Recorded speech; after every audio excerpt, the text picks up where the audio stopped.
আমি আপনাদেরকে কিছু প্রতিমা দেখাবো, সাতক্ষীরার চিত্র। তা দেখুন,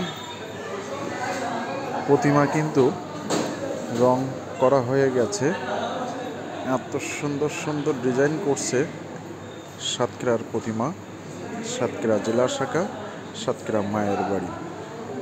এই লক্ষণ আপনাদেরকে দেখাতে যাচ্ছি যে শিল্পীর নামও দেওয়া আছে সাধন সরকার, শিল্পী সাধন সরকার, ফোন নম্বর। কিন্তু আর্টগুলা এত সুন্দর সুন্দর করছে যে অনেক সুন্দর সুন্দর আর্ট।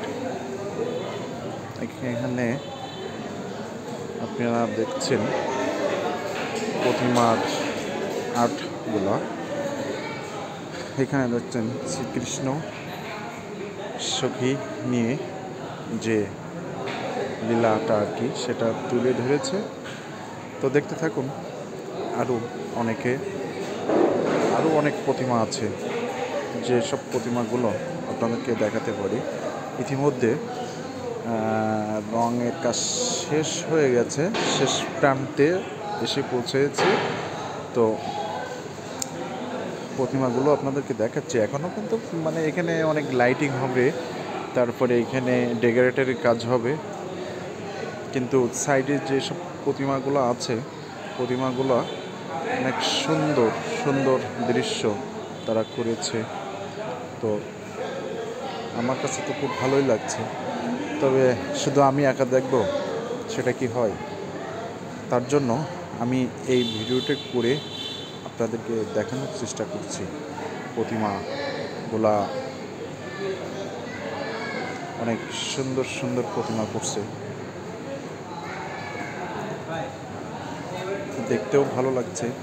কিন্তু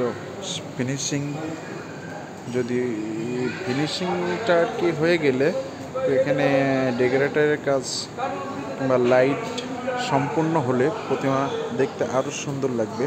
আমি স্যাম্পল স্বরূপ আপনাদেরকে দেখাচ্ছি। আমি দেখাচ্ছি আরও কিছু প্রতিমা, যা দেখতে দু বাহু তুলে ঠাকুরের নাম করছে। আমি সিম্পল কিছু কিছু দেখাচ্ছি আর কি। তবে শেষ হয়ে গেলে দেখাতে গেলে অনেক ভালো লাগে। আমি আরও কিছু কিছু প্রতিমা আপনাদেরকে দেখাচ্ছি। এক সাইড আগে দেখিয়েছি, আবারও আর এক সাইড দেখাচ্ছি। দেখেন, হাতের পরে, ডান হাতের পরে প্রতিমা। দেখেন, এখনও কাজ শেষ হয়নি, রং কেবলই করছে, এখনও চোখ ফোটায়নি। কিছু কিছু চোখ ফুটিয়েছে, অর্ধেকের বেশি চোখ ফুটিয়ে গেছে, কিছু কিছু বাকি আছে, কাজ চলছে, কাজ চলমান আছে। দেখেন, ইনি আছে আমাদের শিল্পী, এনাদের কাজ কাম চলমান আছে, কাজ করতেই আছে। অনেক পরিশ্রম, যে পরিশ্রম করে এনারা কাজ করে থাকে, আসলে অবাক করা ব্যাপার। কত সুন্দর করে প্রতিমাগুলো করছে, তা দেখতে থাকুন, সাথে থাকুন। আর আমি যেন আপনাদের নিত্য নতুন কিছু দেখাতে পারি। রঙের কাজ চলছে, পূজার আর বেশি দিন বাকি নেই। ইতিমধ্যে যারা ভাস্কর্য তৈরি করে, তারাও খুব ব্যস্ত হয়ে পড়েছে। তো অনেক সুন্দর।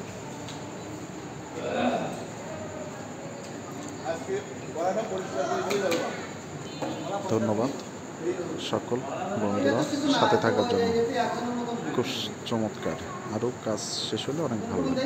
ধন্যবাদ সকলকে।